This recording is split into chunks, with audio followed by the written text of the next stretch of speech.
October 19th, 2024. I'll call this special meeting to order. City of Peru Common Council in the Peru City Hall Council Chambers. Do I have a roll call, please? Anderson? Here. Fisher? Here. Huber? Here. Murphy? Here. Syedechny? Here. Stevenson? Here. Ulrich? Here. Thank you.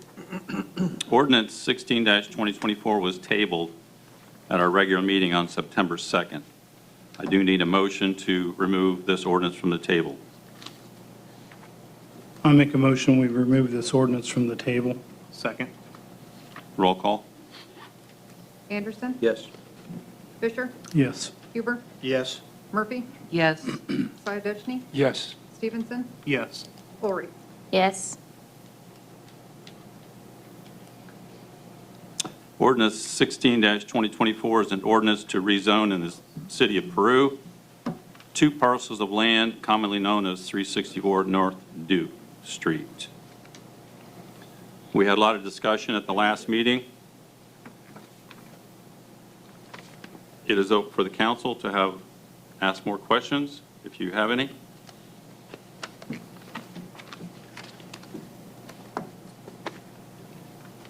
Do we have a representative here from Oda Cooper?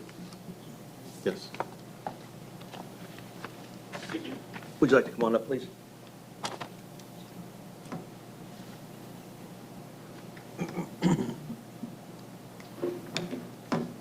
So my question is in reference to the deadline that you have, the end of this month, is that something that is set in stone? Is there any possible way that can be changed without having to push this as fast as it's going?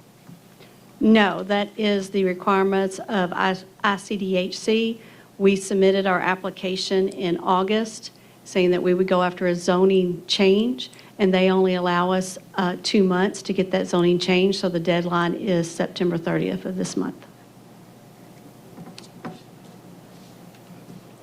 When in August was that? Because was it the beginning of August? The application was due August 1st. We began our talks in July. With With the seller, that's when we purchased the land, and then I met with the mayor and Mr. Tibbs prior to us submitting our application. We wanted to make sure that the city was on board before we submitted our application.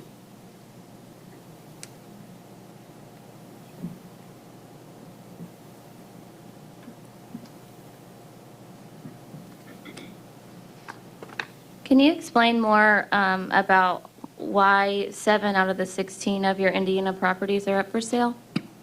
Yes, like I stated at the last meeting, a couple years ago, we purchased an RD portfolio in hopes of going in and rehabbing those properties because they were in need of rehabbing. When we purchased them, we didn't realize with rural development, it was going to take 3 years or longer to even close on such properties, to even try to rehab. They have been very difficult to work with, and when we purchased those, the operating expenses and the reserve accounts were already taken, so there was nothing left for us to utilize to rehab these units, and we felt it was in our best interest as a company, because we do take pride in our developments, that maybe this was a portfolio we need to sell, and we've been in the process of selling that portfolio now for about a year or 2. So all 7 are under one portfolio? Correct. And I will like to let the council know that you all had a lot of questions about management, and tonight I do have with me our Vice President of Management over this region. I hope that, in all your all's questions that you all sent or called, I hope I answer them. I know that the email I sent was very thorough, and I do want to say I respect the fact that you all have dug in deep and have asked a lot of questions, because there's been a lot of questions asked from you all. I also want to make sure that you all know, there's been a lot of questions about this being Section 8 housing. When I had a talk with the Chief of Police earlier, even he said, oh, this is Section 8 housing. I want to make it very clear, this is not Section 8 housing. This does not have any rental subsidy attached to it whatsoever. It is purely affordable housing for housing credits for those people who are in the workforce, and individuals that will possibly live in these units are police officers starting out, your firefighters starting out, your clerks at your banks, your tellers, your managers over your restaurants or stores. That's what this housing is for. I know there's been a lot of talk about Section 8 vouchers. By federal law, no one, and that means if you were a landlord and you had a rental property and you had someone come to your property to rent it, and they met all your other criterias and you turned them down just because they had a voucher, then you would be fined tremendously against the fair housing regulations. So when I stipulate that, yes, we can take Section 8 vouchers if someone comes to us, they still have to meet all of our criteria first, and we can still reject that applicant. Just because they have a voucher does not mean we have to accept them. So out of all the units that you have, how many vouchers do you guys accept throughout your whole corporation? Oh, I have no, because we have 16,000 units, so there's no way of me knowing that. Kathy, would you? I would say probably maybe 15% of our portfolio is vouchers. And is that including the ones that are up for sale, or the ones that you guys are? The ones that are for sale are actually rural development under the RD portfolio, so that whole project is subsidized through rural development. Those are the ones that we are selling.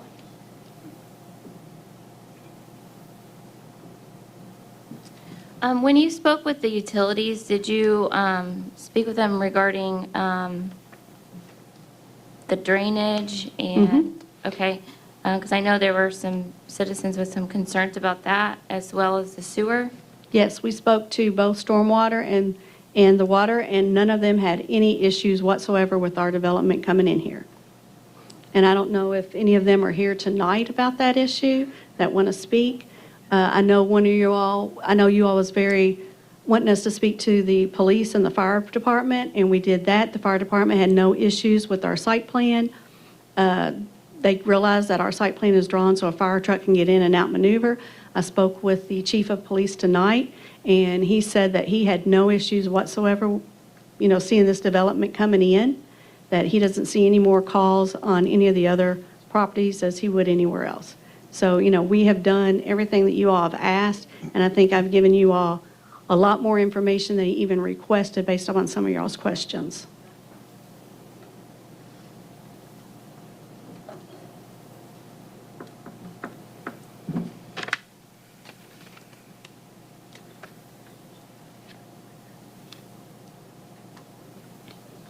I just wanted to make a comment.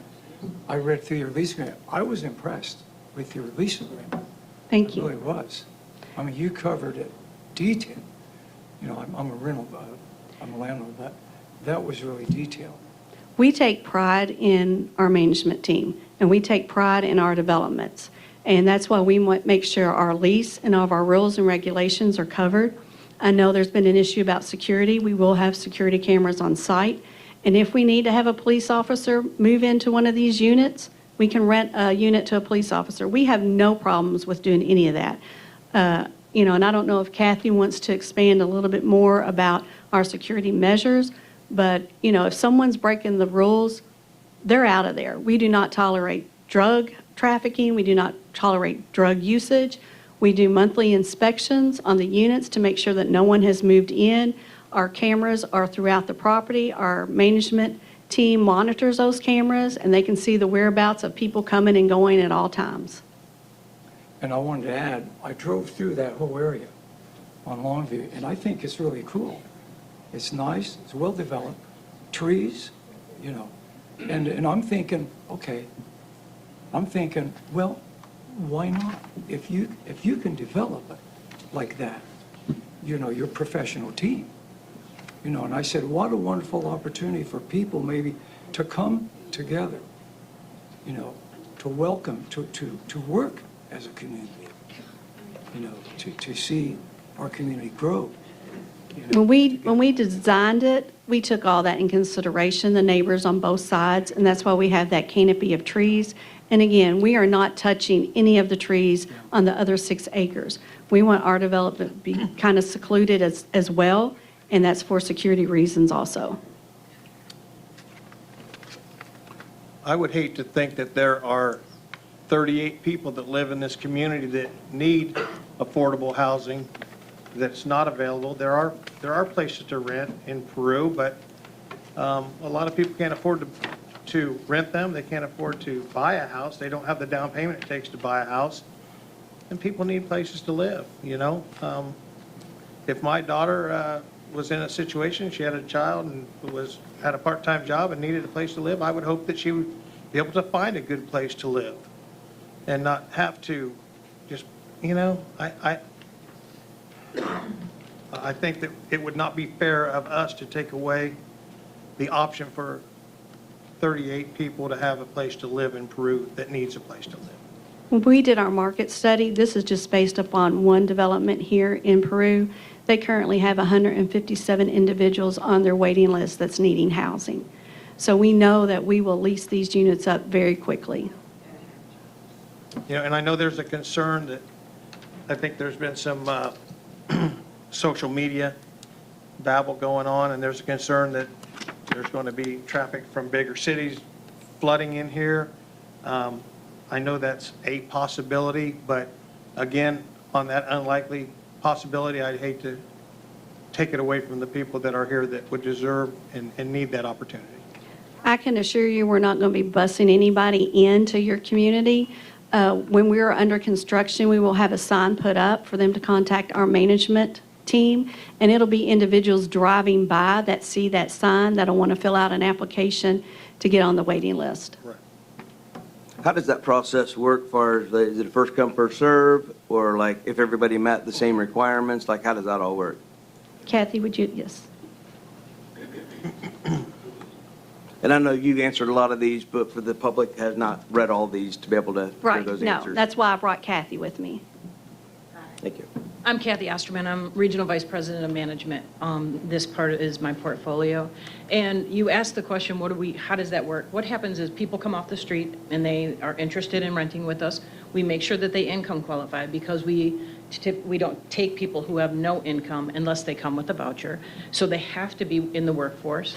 And then we screen them. We use a tenant selection plan, which is basically a plan on what type of qualifications they have to meet to be able to live in the development. Then once we make sure that they have the right income, because there are income limits for each type of unit, what you would call a set-aside, based on the area and median income, they would then qualify for different apartments. And we would then put them on the waiting list until the apartment became available. So it is first come, first serve, as long as they meet the criteria set in the tenant selection plan. So what is the likelihood of somebody not having any job to be able to get a place to live there? If they did not have a job, they would not be qualified unless they came with a voucher. If they came with a voucher, they could have no employment. And how Now, does- the other caveat to that is when we say no employment, no income, because people who are on Social Security or SSI would qualify. Or even if they had child support or alimony or something like that, that would qualify them. But again, they have to meet an income limit. So let's say their child support wasn't high enough to get them to a level that that would qualify for that apartment, they would not qualify for the development. Again, unless they had a voucher. And those vouchers, like, how much do those pay of it? I mean, like, I don't know anything about the Yeah, vouchers. it depends on which program that they're a part of. All the vouchers are issued usually through a local housing agency or through the state. Few of them might be issued by the federal government, but that's kind of rare. The money comes from the federal government to support those vouchers, but they're administered through local programs, local and state programs. So the state gets the money from the federal government and then issues those vouchers to people. So it all depends on what program they're in, typically how much the voucher will pay. It's usually around 30%. That's a typical process, is that the voucher the person pays 30 and the voucher pays 70. That's a typical program. And I do want to point out that there's only 6 units that are at the 30% AMI. Everything else is 80%. So what that means, just to break that down a little bit, AMI is the area median income. So 80% of what the median income in this community, that's what somebody would have to make, 80% of that, to qualify for that unit. They can't go over that 80%. So if, like, let's say the income limit was, or the income limit was on a 2-bedroom, say 3 people, was like 40 to 50,000 a year. If they made 52,000 a year, they would not qualify. If they made too little, because they have to make at least 2 times what the rental amount is, they would not qualify. So they have to kind of fit into that. But you might have a 2-bedroom that is an 80% AMI, and the income level goes up to, let's say, again, these are examples, 52,000. But you also might have a 2-bedroom, the exact same unit, that is 30%, and that income only goes up to 26,000. So we stagger them so that people who make lower incomes still can come into the development, and those people that make higher incomes can also be in the development. So it's kind of scattered. That's what affordable housing is. Tammy was right on the money. It is not subsidized housing. This is not Section 8. I know that a lot of communities get a little fearful when they think that a project's coming in that is going to have, people who have no income in the projects. We don't want that in our communities, right? This is not the projects. This is affordable housing. It's housing for people who are employed that can't, like you were saying, can't necessarily afford the down payment, can't afford a mortgage payment, but they qualify to live in, they have a place in this community, in a nice, beautiful place, because we keep our properties in good order. But you're saying only 6 of these units out of 38 qualify for a HUD voucher? 6 units at the 30% AMI, yes. They don't have a voucher. But don't have, yes. They do, or they don't? No, they don't. Okay. They're 30, they don't have a voucher, meaning they're not subsidized. The rents are just very low on them. They're 30% AMI, meaning that the person has to make 30% of what the area median income is, so the rents are usually much lower so that they can afford it. So if it's a 30%, the rents might be $350. If it's an 80%, same unit, the rent might be $950. So it makes the rent lower, it's affordable. That's what puts it in the affordable category.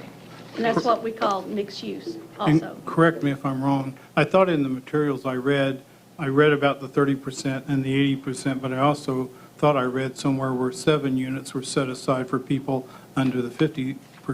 Correct. That's what's called a mixed use, because we can go up to the 80% AMI, and then we have the 50% AMI, and then the lowest is 30% AMI.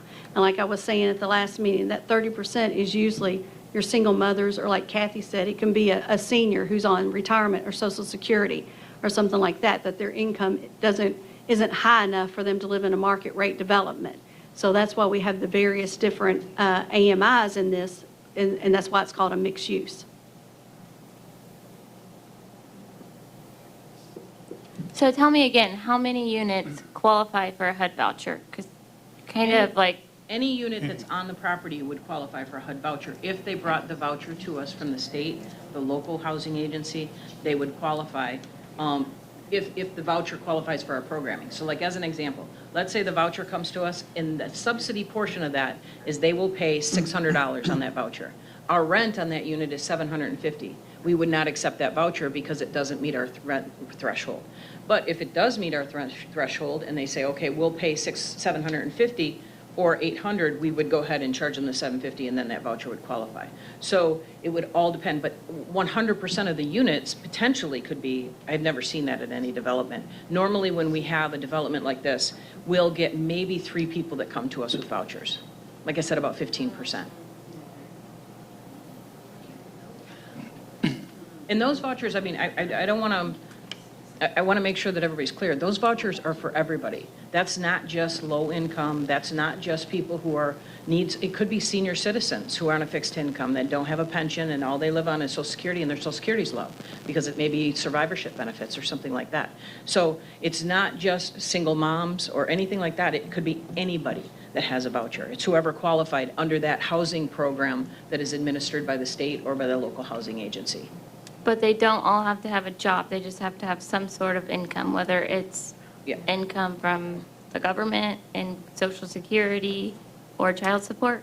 They have to have some form of income and meet the income thresholds that we have. So let's say the rent is $700 on the unit. They have to make at least 2 times the rental rate in income every month. So they have to have, in $750, they'd have to have $15,000 or $1,500 coming in every month in gross income, in whatever way they get that income.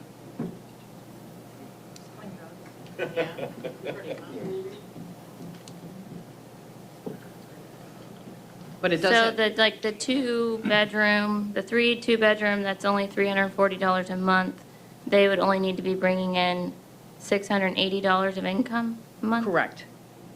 That would put them at an area median income of probably around $20,000 a year. That's going to be the people that work in retail, that, or part-time in retail, that are going to be people who potentially maybe work in the school district, like your lunch ladies, your janitors. Those are the kind of people that we normally see.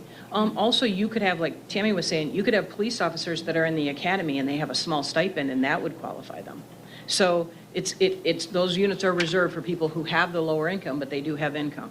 And then eventually they might graduate out of that and they are no longer qualified for that low, and then they go to the higher rent based on when their income grows. Is that net income or gross income that we're talking about? In other words, if it was 600. 680, is a month, are we talking about, is that gross income or net income? It's gross. Gross. We count gross income. When we calculate, and all of the income is verified. It has to be verifiable income, meaning that we do a third-party verification with their employer.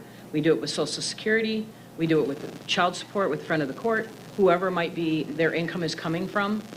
We do a third-party verification to verify that. It may be that we ask for pay stubs and we do an average of income, but we do the calculations and make sure that they're compliant. Because if we don't do that and we're not compliant with our tax credits, and we can be in trouble with the state. And I know I've asked Tammy, and she didn't have that information, but you being a property manager, part of it, what is the turnover rate in these, what is the average of somebody living in them? Is it 3 to 6 months? Is it a year to 2 years?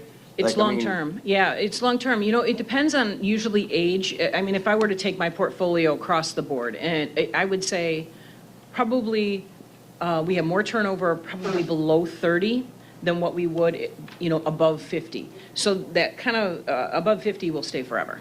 50 and older is usually, once they move in, they don't want to go anywhere, so they stick around.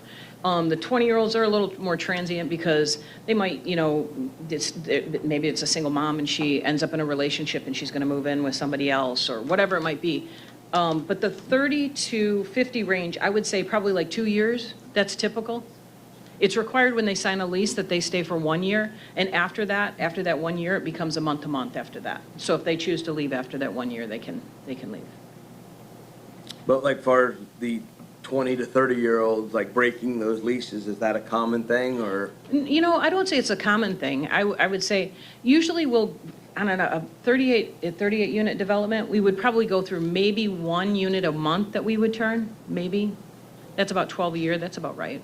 About 12 a year.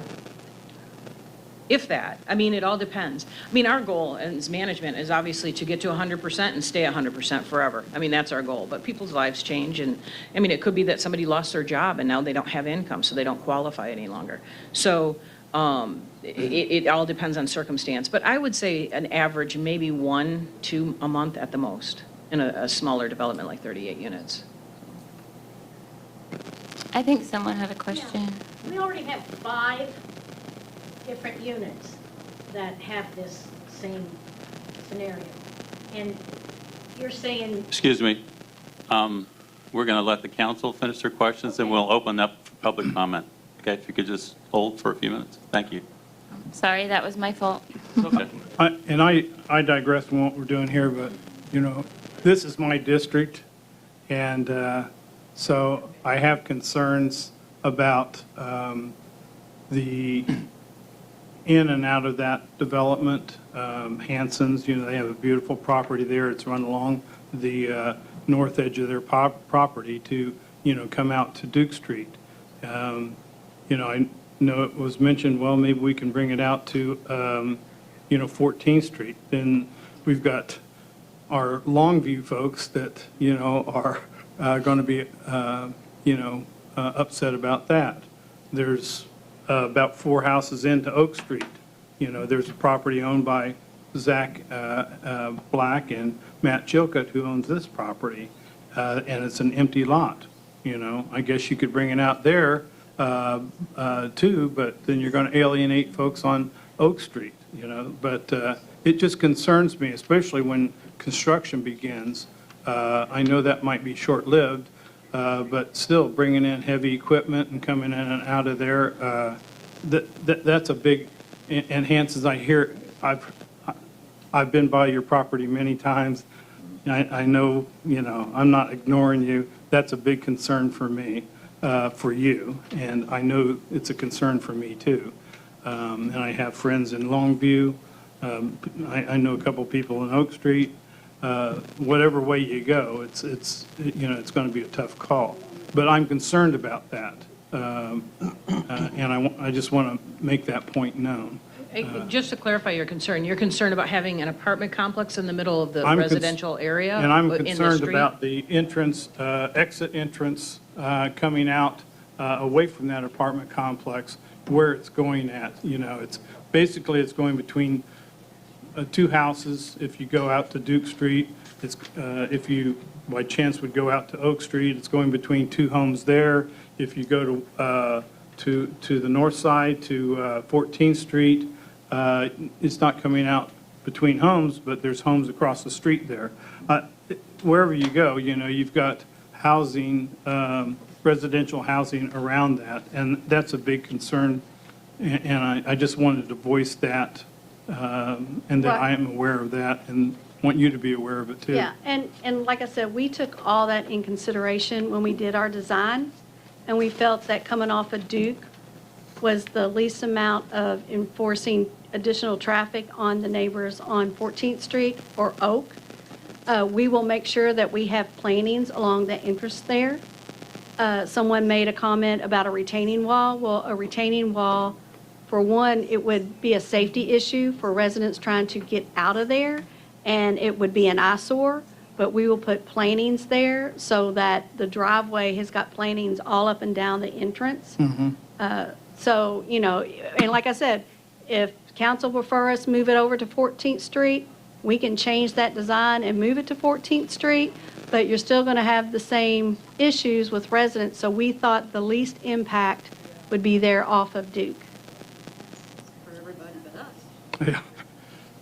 Yeah. Tammy, sorry. Go ahead. So you said that you just spoke with the police chief before this meeting? Okay, because at 10:57 this morning, you said you'd already spoke with them. Correct. So I spoke to one of my colleagues at 10-something this morning, and he had said he had been to the police station and talked to them. When I called him on my way up here, I asked him who he spoke with, and he had spoken with the administrative assistant there and the receptionist. So I wanted to make sure I spoke to the chief of police. So I called the chief of police on my drive here and spoke to him in great length. Yeah, because as of last night, when I talked to a couple of police officers, they didn't even know about this development. So, yeah, our colleague has been here numerous times to try to meet with everybody, and I finally got in touch with the chief of police today. So, and like I said, he doesn't see any concerns, but he's here and he could speak if y'all need him to. It's my understanding that just for the public to know that the way this is zoned right now, if this apartment doesn't go in here, this apartment building doesn't go in here, it's still going to be available for single-family homes, correct? Correct. So you're going to be, and that's probably something that's going to go, it's going to go one way or the other. So would you rather have, 38 residences driving in and out, or would you rather have 70 or 75 homes in there? Now, I understand it's different, but it's twice as many cars, it's twice as many people. And I don't know. I think that's a point that needs to be considered when you're talking about construction. Right. I will tell you, and I can let her speak if she wants to, but there was another developer that wanted to come in and put 141 units in there. So when we looked at it, we only want to do 38 because we did want to keep the trees in the back. We didn't want to touch that. And like I said, we're trying to keep it as least restrictive to any neighbors around us as possible. And when you mentioned the 70 homes, that is correct. Based upon the current zoning requirement, 70 homes could be built there. There is no restriction or regulation that those homes would not be two-story homes that would be peering down on those on Oak Street. We made sure that our units are over here by the trees so that we don't have anybody peering down on another homeowner. Okay. I do have another question, because I'm not completely against this, but have you looked in other areas of Peru? Because we do need this, but I just don't think that's the right area. We have looked in Peru, And because of where the location was, that's what we chose this, because it was for sale. As of now, since we've submitted our application, we cannot move the site because we submitted our application as is. So if this is killed tonight, then there will not be any housing coming to Peru. But you could submit another application, right? We could if we chose to come back to Peru. But again, that's all based upon the state housing scoring criteria. Right now, they're focusing on more rural areas. We have a lot of our developments in rural areas. We're mainly a rural development developer. For that reason, we like to go into communities where there is a tremendous need for housing. We know there is a need here, and that's where we like to be. We like to be good neighbors and good stewards. So, like I said, you know, we take pride in what we do. We take pride in what we build. We have to adhere to much higher standards when it comes to construction because this is through the federal program. So any market rate developer come in and put any type of development they wanted, we have to make sure this is LEED Silver, which is one of the highest green construction techniques available. We're energy efficient so that our energy costs are less for our residents, so the utility bills are less. And any market rate developer coming in here, they don't have to meet those requirements. Not only do we have local inspections, we have investor inspections, we have the state housing agency inspections. So we have a lot of criteria we have to adhere to. We have to make sure that our insulation is thicker. We have to make sure that we do blower testing so that all of our units, there is no leakage getting out of air whatsoever. And we consult a green soul rater to come in and do the blowing test when we're getting ready done with the units. And that's a huge cost. I mean, it costs more to build affordable housing units than it does market rate or single-family development. I think I just have one last question. Is it typical to have this quick of a deadline with your other properties that you've done? That just like the couple weeks of? So it is, and I can give you, for instance, in Kentucky, they don't come out with their scoring criteria until late April, and applications are due August 15th. So us as developers are scrambling, trying to find land, trying to find sites that are zoned. We prefer having sites that are zoned, but it's not always feasible for that to happen, so we have to go in and get it rezoned. So yeah, this is typical of the affordable housing development arena because of the state housing agencies and when they put that criteria out there.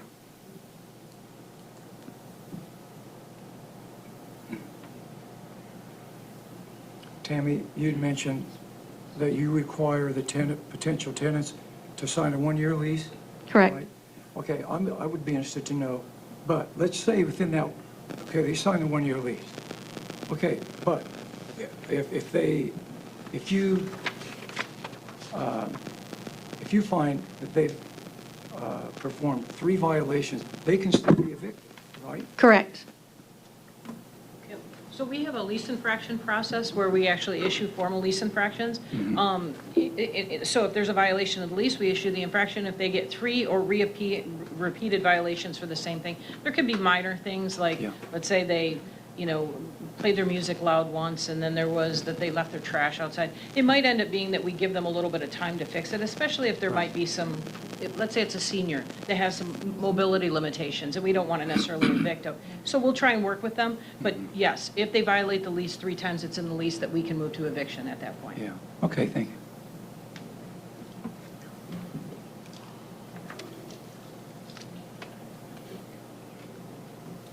If there are no more questions, you have a question, Brandy? Go ahead. Sorry. Yes. So you have said in these emails and documentation that you perform monthly in-person visits to each unit. Are these scheduled? Are they surprise? How does that work? They're scheduled. We have to, per the lease, we have to give at least 24 hours notice if we're going to enter anybody's apartment. That's for their confidentiality. This is independent living. It's not, it's independent. So we give them 24 hours notice, and then we put notices on their door that we're coming in, and we inspect every once a month. Okay. And you did say that the property manager would be a local resident? We prefer hiring somebody locally, and I think most of the time we do have local managers. Absolutely. I don't know if there's any community that would be close enough that would we'd be able to bring somebody in. I mean, like maybe be a 20 to 30-minute drive, but, I mean, this is a big enough community, there's no reason that we wouldn't be able to hire local. Absolutely. I mean, it would be the plan. And what are their hours on site? What are the hours? It's usually, it's kind of interesting. We do a compressed work week with our company, so it depends on whether that person would be interested in a compressed work week, meaning they work 4 10-hour days and then they're off on Friday. If they choose not to do that, it would be 8 hours a day. Usually, it's about 8:30 to 5 every day with a half an hour off on paid lunch. That's our normal hours.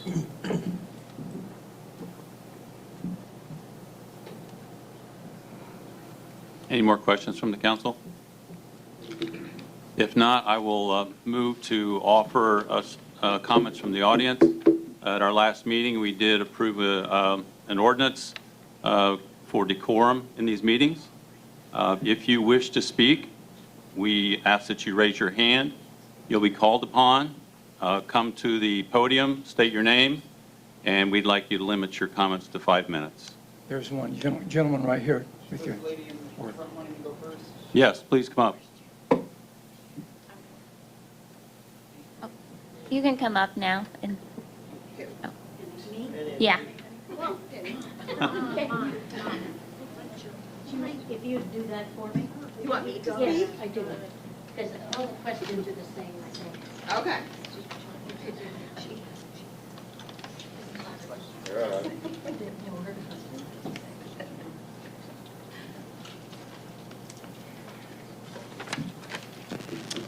Okay, I'm Jill Sharp. Many of you do know me in this room. And I did send every single one of you, including the mayor, an email on September 11th with some very valid concerns and questions that I do have. I want to thank Bobby Huber and Brandy for answering my email. They are the only ones who answered my email.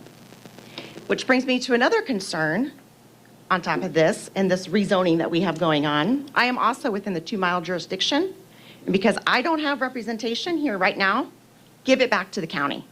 This is exactly another reason I want it back to the county. So, because many of the individuals in this room have not had the opportunity to know the email that I sent to you, I'm going to reread it. I'm going to ask these questions. Feel free to answer them. You too as well, feel free to answer them. Because on top of that, I also work in fair housing and compliance, so I know some of the laws and regulations that do go behind that. Okay? So, I'm going to use, and immigration is huge right now. We all know what's going on in Logansport right now. It's right here in our back door. It's coming. So that's what I'm going to start with. We're going to use, we're going to say, you already answered the question about subsidized living. It's going to be, okay? I don't care what you call it. Grant money is taxpayer dollars right there. That is taxpayer dollars, number one. It's not free. Number two, when it's subsidized living, we're paying additional taxes on top of that money already again. All right, have any of you consulted with neighboring counties? Yes. I'm serious, Cass County. Have you consulted with Cass County? Okay. So now let's use Logansport and Kokomo for an example. What is going to stop 7,000 Haitians from imploding Miami County? 7,000, that number is coming directly from the Cass County attorney. They're going to be looking for a free ride. What is going to happen when all the Chicago folks who decided to implode over here on Kokomo decide to come over here looking for a free ride in Miami County? What is the plan when our local hospital is being bombarded with immigrants with no health care and the hospital receives penny on the dollars for services performed? What is the plan? That's exactly what's happening in Cass County. What happens when our hospital, city, or county applies for certain grants and the infant mortality rate is too high? We may not be delivering babies here any longer, but guess what? They still die after birth. Other things happen to them. That is factored into our grant funding. Cass County is facing it right now. What happens when Miami County sees a surge of tuberculosis, HIV, and AIDS? Think I'm kidding? Reach out to Logansport Hospital and county government to inquire what they're dealing with over there. What happens when our public school system is bombarded with immigrant children who cannot speak our language and are extremely far behind? Explain how we continue to provide a quality education for our established children in the school system. my child being one of those. What happens to our already stressed teachers who are trying to find a way to educate different cultures? Will they just leave the school system altogether because they've had enough? Again, reach out to Cass County. What happens when our current citizens need a place to live but are pushed out because of immigrants imploding our county? Do you guys have a plan to allow Miami County citizens only? If you know fair housing. I do know fair housing, but there's some other things that you guys have said that you're backpedaling on some of the stuff you've said up here. Prime example, tell me exactly how many prior established local citizens are residing in the apartments on Canal. I'm serious, how many local people, established local residents? Nobody can answer this question for me. As a matter of fact, is Tid here tonight? Of course he's not. It's another one of his tactics here to sell out the county.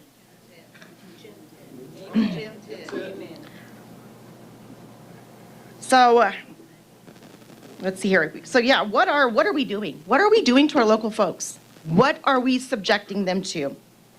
My father, right back here, still resides on Burnell. That's the main access road in and out of that, whatever you guys want to call it. It'll be HUD rentals in 20 years, but okay. I go down to my father's house, and I see nothing but out-of-state plates, in and out, all day long. All kinds of nationalities.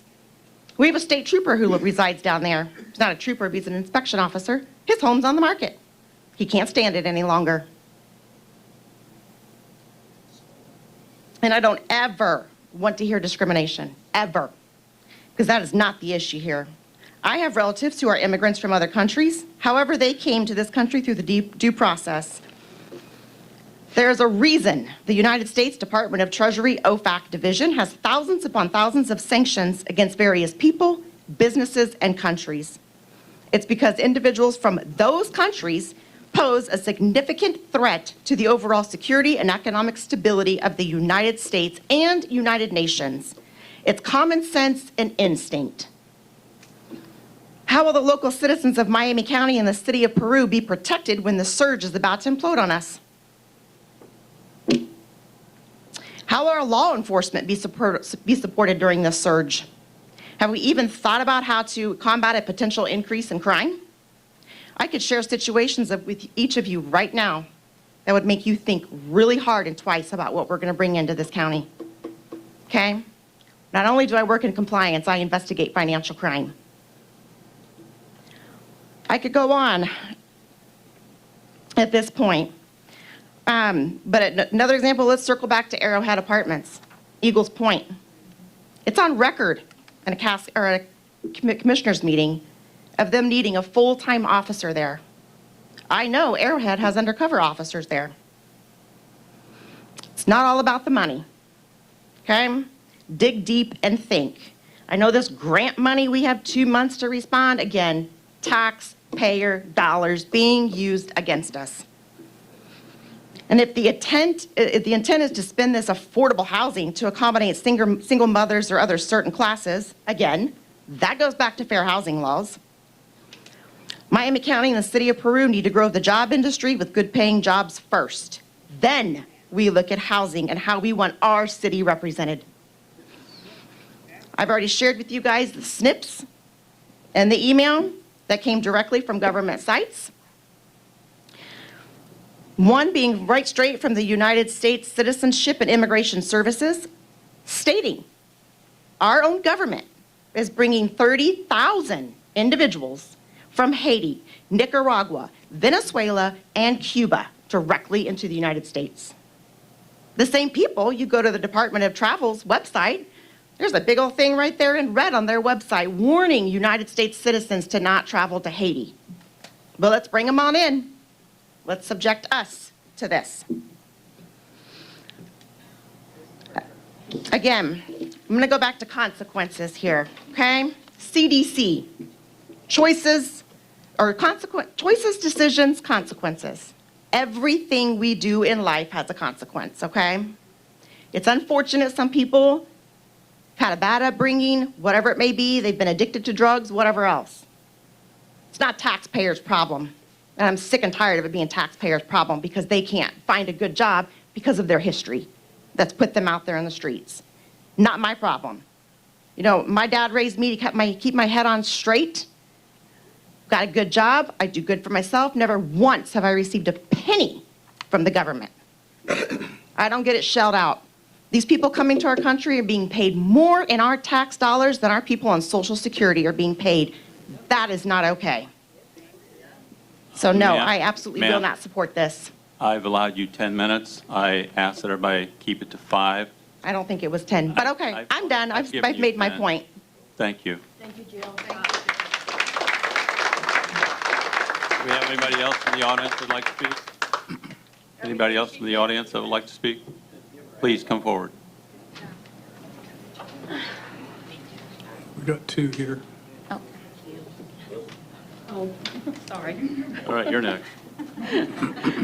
Well, I have very little to say after that, but one of my concerns, my name is Terry Hansen, I live at 336 North Duke, is the previous property owner, back in the late 70s, early 80s, had wanted to develop that land, and he was denied that because, well, I won't say that he was denied, he was told he needed to put in a lift because the area couldn't handle the sewage coming in. So what has changed to make that okay now? As far as I know, they haven't put in new sewers. So if they put in 38 units and the area property owners start having problems, who's going to foot that bill? The property owners? That's not fair. And if there's such a need for developing the housing, and I'm sure there is, why is this company going to let 6 acres of land sit? They're going to pay taxes on it. They're going to have to mow it. And they say there's no phase 2 planned. Kind of find that hard to believe too. And I also don't think there's enough room up there for everything they say they're going to do in the land that they're going to use. A retention pond, a dog park, a picnic area, a playground, parking, I don't see it. And the extra traffic, I admit, I don't want that coming by my house, and nobody else does either. You have 38 units, you could very easily have 50 vehicles in and out every day. That doesn't include bicycles and pedestrians. There's no sidewalks on Duke Street. There's no straight exit from that property onto 13th Street. You have to do a little jog. I don't think that would be a very safe thing. 13th Street is not that wide to handle all that extra traffic. And then, last but not least, the depreciation of all of our property values makes me sick. Thank you.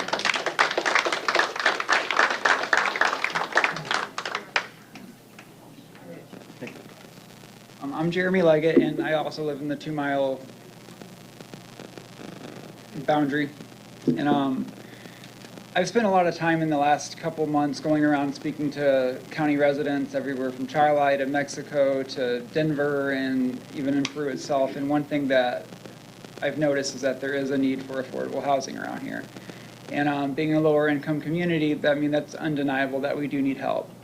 However, the need for affordable housing, while it is undeniable, this new development could be a critical step in addressing for the growing crisis, but I'm concerned that without clear, adequate guidelines, longstanding county residents, those who have contributed in and shaped the community, paid taxes, and been here, may be sidelined in favor of outside applicants.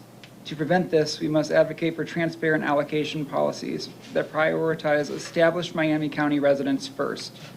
This can be achieved through residency requirements, income-based references, and a commitment to local partnerships that ensure the housing meets the needs of those who already call this community home. Our county's residents deserve to be at the forefront of this solution. I'm concerned that the ones that need it in the community that are lower income will be sidelined in favor of outside applicants that come in from outside. While the population has been declining, there's different ways to grow the population without doing it this way. And that's my spiel. So, thank you guys. Thank you. Thank you. Do we have anybody else from the audience that would like a chance to speak? Yes, please come forward.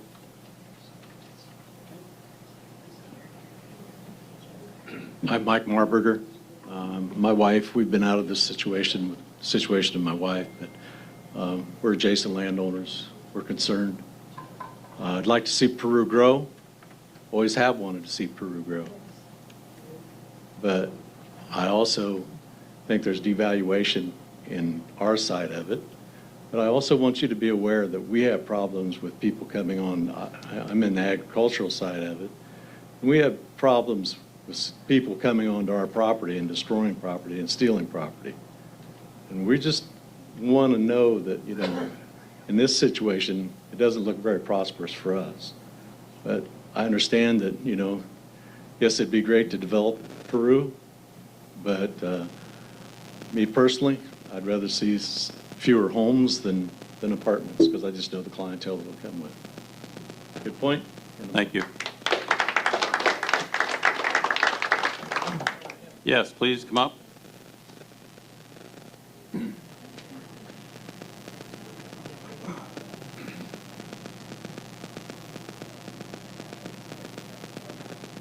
Gary Hawley, Longview Drive. You know, I can appreciate the fact that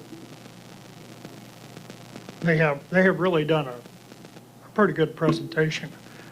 But I think what a lot of you may be forgetting, and Mayor, you may be forgetting, is we have 40-some neighbors out here that's going to be affected by this particular project. And I can appreciate you, Bobby, thinking there might be 38 people that might need to move to this area for one reason or another. What about the 40-some people that are neighbors out here that really don't want that kind of a neighborhood? You know? And you've all heard of location, location, location. This is not the location for this. It's just not. Multi-family housing, low income, or is just not fit for this particular neighborhood. We have two really nice additions on both sides of this proposed project. And we don't feel that there's a necessity for it to be disrupted, not only by the extra traffic, by who knows who is going to move in there, and from what country they're going to come from. What are we going to have to deal with in the results of additional, not only traffic, but crime, or just plain upsetting things? That's all. Anyway, thank you very much for listening. Thank you.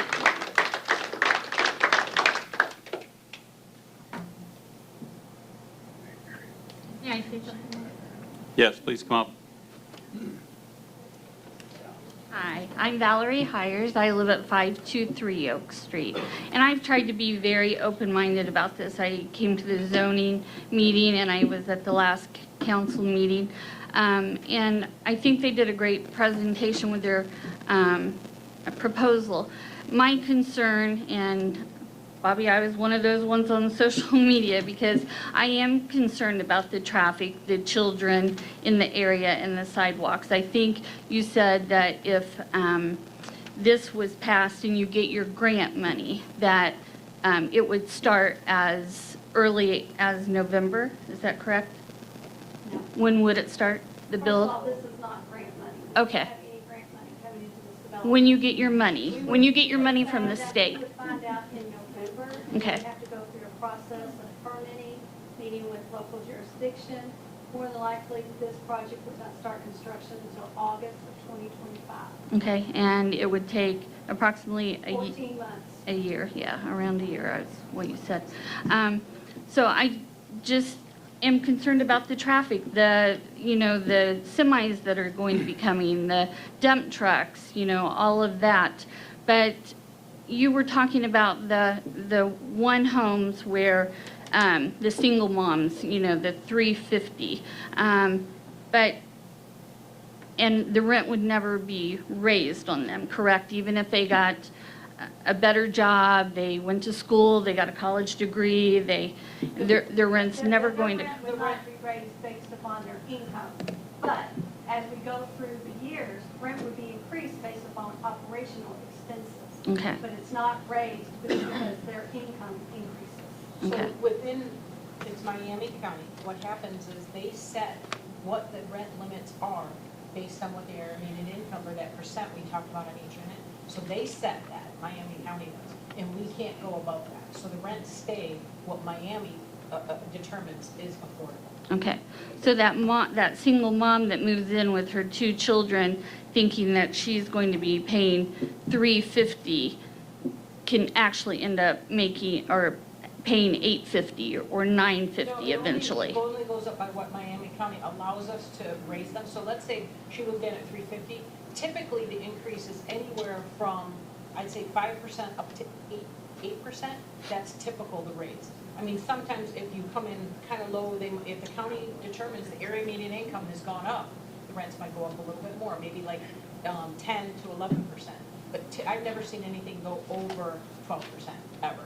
Okay. In any community across the country. Okay. And that's over a length of time that happens. Yeah.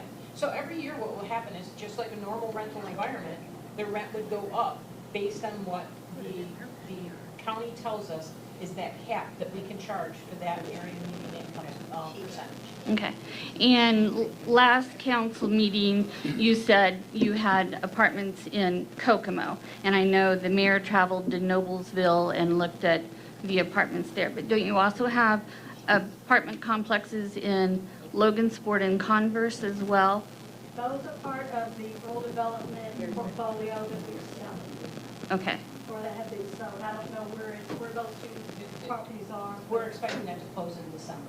Okay. But I'm just wondering, because those were never mentioned. And when I looked at the ones at Logansport and Converse, they weren't nearly as nice as what your pictures look like. And that's why we're selling, because we bought that portfolio thinking we could go in and rehab, and we couldn't based upon the rural development guidelines. okay.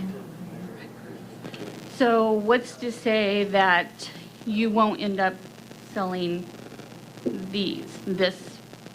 So in the 34 years that Boulder Cooper Company's been in business, up until our RD portfolio, we only sold 1 property.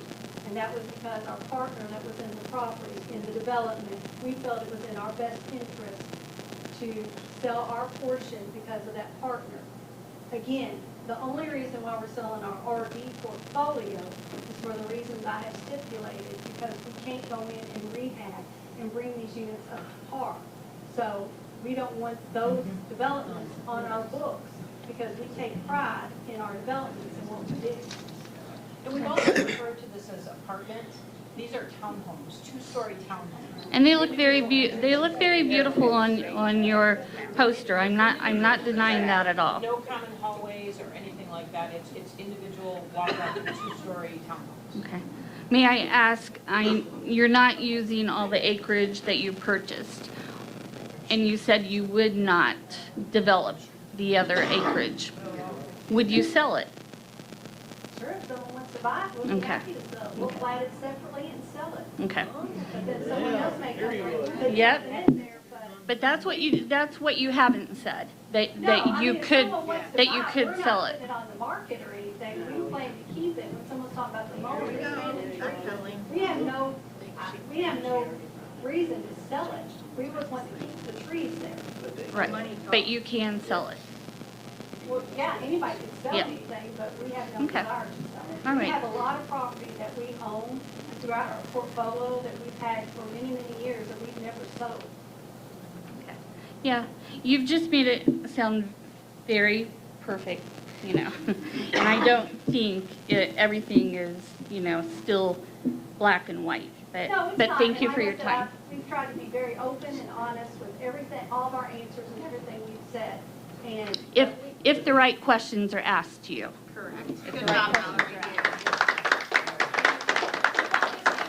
Presentation about our management company, I'd be happy to do that. and explain from soup to nuts what we do with every development, how we lease it up, how we go about using the tenant selection plan, what is in the lease. I'd be happy to do that. I mean, if that would push your Miami D's, I absolutely would be. I think it probably should have been started before last council meeting when you expected our council to make a vote on this without having everyone up there, without looking at the leases, without even, most of you, and council, tell me if you're wrong, last week was the first time you heard the proposal for this. You saw the pictures, you heard from the property people, and then you were expected to make a decision right then. You know, this is That's why we affecting- tabled it, though. Right. And To have more time. I understand that, but I just feel like this should have been started long before.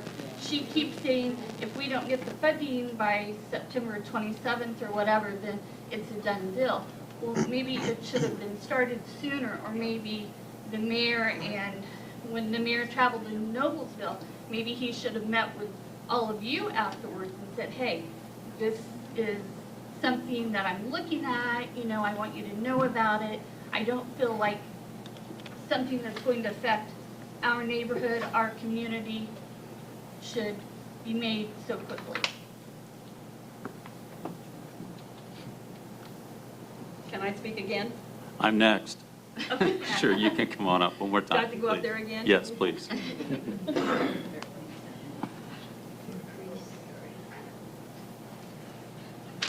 Okay.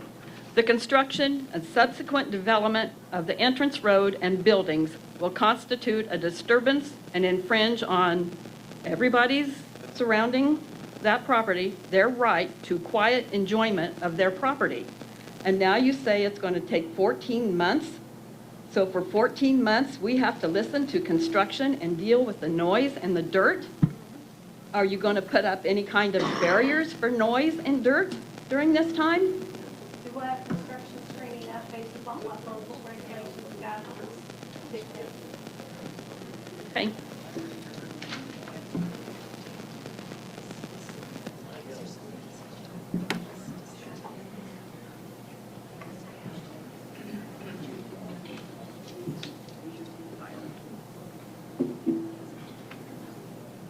So you've had an opportunity to hear why citizens don't want this development. And I'm here to tell you why I think it's a good idea for the city. So here's something that you don't see in our newspaper very often. Housing development planned, it says Grant Street, but we know it's Duke Street. You don't see that very often in our newspaper. One of the things that I vowed to do when I was running for mayor was to do everything I can to grow this city in many, many ways. It's not just housing, it's not just retail, it's not dining, it's not commercial, it's not industrial, it's all combined. But one thing I do know is that before the restaurants come, the hotels come, before the commercial comes, we have to have more houses. I have been speaking with developers over and over about what it is that Peru needs. Why can't Peru seem to break out? What's holding us down? Everyone says you need more homes. You need to get your population up. Once you do that, then these businesses will come to your city. It will attract them. It doesn't go the other way around. You don't build the restaurant, you don't build this other commercial property, and then the people come in. They won't do that. The developers won't do that. They know what the city needs. They know what it takes to sustain that property, that they're willing to invest millions of dollars to come to our city. It takes people. So I've been working extremely hard over the past 8 months to make as many contacts as I can, to talk to as many people as I can. When I mean people, I mean developers. And this could be commercial, it could be residential, it could be multifamily, because I'm interested in growing this city. And I know that's the way to do it, is to get more people in the city. I feel for the folks up there, I do. I understand their concerns. They don't fall on deaf ears. But I also know that if we don't do something, we're going to hear the same questions year after year. Why don't we have more restaurants? Why don't we have retail? Why don't we have a hotel? Why don't we have commercial? Why don't we have industrial? And the answer is because we don't have enough people to support those businesses coming in. I'm convinced that our first job is to bring more houses to this city. And once again, I'm working really hard on that. There's a lot of things going on right now where we're talking to developers on individual homes, talking to more developers on multifamily. I want those kind of properties in the city. I also know that there are a couple options for this property up here, these two parcels. We can have the 38-unit multifamily as they're proposing, maintaining part of the woods, part of the scenery, or it can be sold off, parceled up, individual homes can be built. And if you take a look at the property lines of those folks on Oak Street, they could potentially have homes in their backyards. I mean, that's the realization of that. Or, there's nothing stopping the owners from doing this, they could go in there and cut every tree down on that property today. It's well within their right to do that. But we have a company from out of town who's come to Peru and say, we want to invest. We know they're in it. They're making money. We know that. They wouldn't do that. But it also gives Peru something it needs, more housing and affordable housing. And as I was doing the campaign trail before getting elected, one of the things I heard all the time was, we need more affordable housing. We have that opportunity now. And I'll tell you what I do know. If we do nothing, we get nothing. So I'm asking that you vote favorably for this rezoning tonight. Thank you. Mayor, could I just comment on I got a positive comment. Can I make one? Okay. We've been sitting here listening to a lot of people who have concerns, okay, dreams, aspirations, what have you. Not once, except, Mayor, thank you for what you mentioned. Look at what has happened. We put up a new YMCA, okay, for the young kids, all right? We got a new YMCA. We got a new housing complex. How many local? How many local? Let me finish. Hey, please allow Councilman Sadechin to speak, please. Let me finish. We have housing on Canal Street, okay? So, and then I'm hearing, some negativity. Okay, 2 years ago, I worked with the Haitians in Cass County. They hired me. Okay, Logan Sport School Corporation hired me to teach Haitians English. Okay, so I got to know them on a personal level. They're wonderful people. And it shouldn't be, let me finish. You guys had your opportunity. I worked with them one-on-one. I worked with the Burmese, and I worked with the Latinos. Okay? So it's about humanity, people, not about ethnic groups. It's about humanity, one nation under God, indivisible. Have we lost our vision? So yeah, we have an opportunity. Okay, you want to stay there in a safe place? We don't want to hear the noise.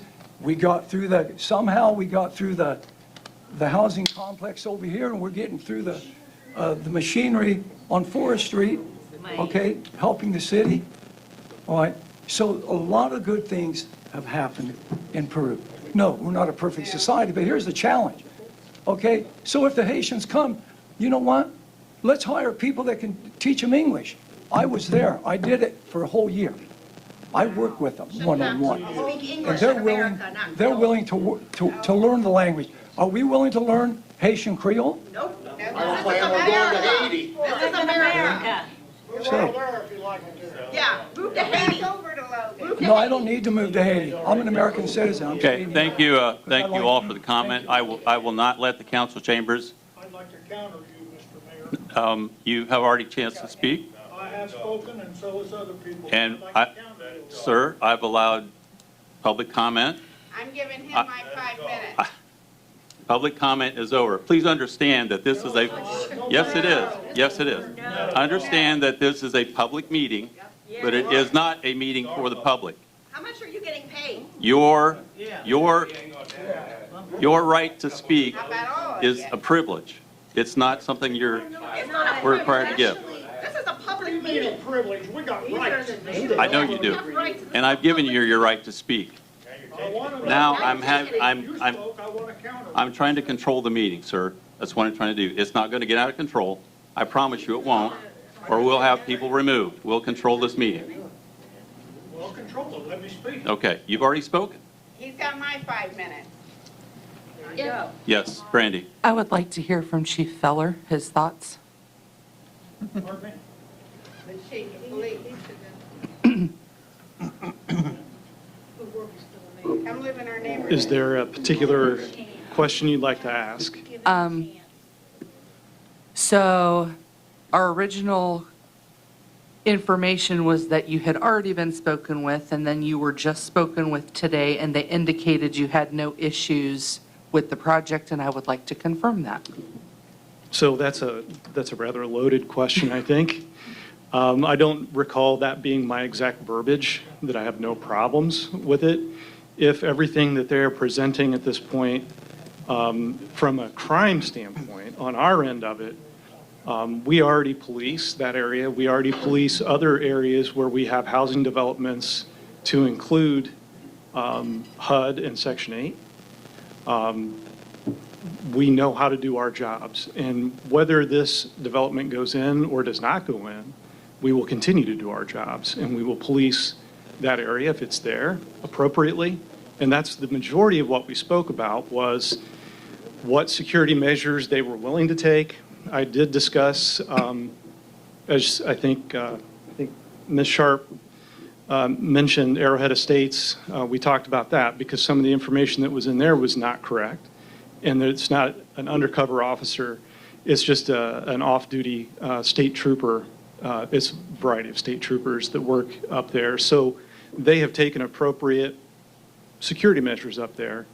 I've been assured, and again, you have to take a leap of faith, that whether the company that is trying to build this development, whether they're being genuine, I have to, at this point, give them all the benefit of the doubt that they are, until I'm shown in some way, shape, or form that they are not, that they would act appropriately if there are issues there. We did get into the weeds a little bit about some of the things that we have seen, and I would say that Arrowhead Estates at times gets a bad name.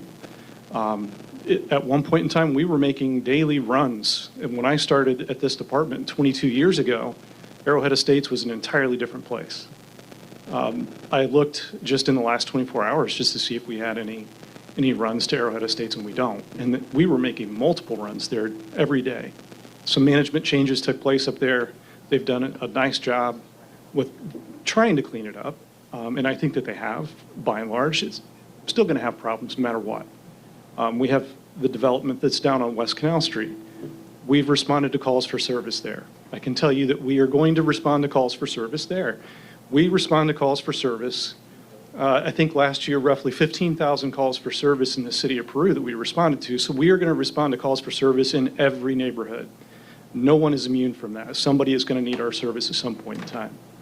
But again, getting back to your original question, if what they're saying is accurate and true, I don't have a problem with them coming in. I recognize that I also don't live in that neighborhood. I also recognize that that could happen in the neighborhood that I live in. And what my thoughts about that would be, I don't know. So I don't envy the decision that you guys have to make.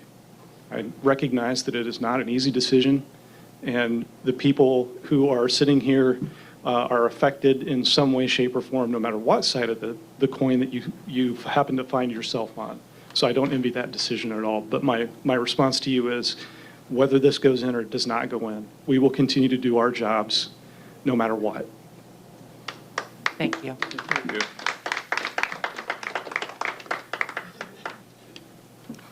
So we've had an opportunity for the council to ask questions to representatives from Woda Cooper. We opened the floor up for public comment. We received comments. We're at a point where I do need a motion from the council. I make a motion to approve ordinance 16-2024 to rezone parcel commonly known as 364 Duke Street rear lot from R1 to R3. Second. We have a roll call? Anderson, No. Fisher, No. Huber, Yes. Murphy, No. Sahedechny, Yes. Stevenson, Yes. Ulrich. No. Thank you.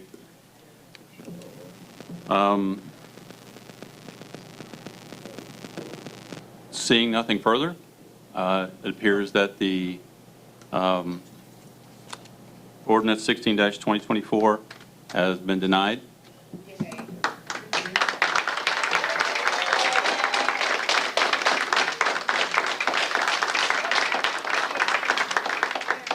And I do need a motion to adjourn.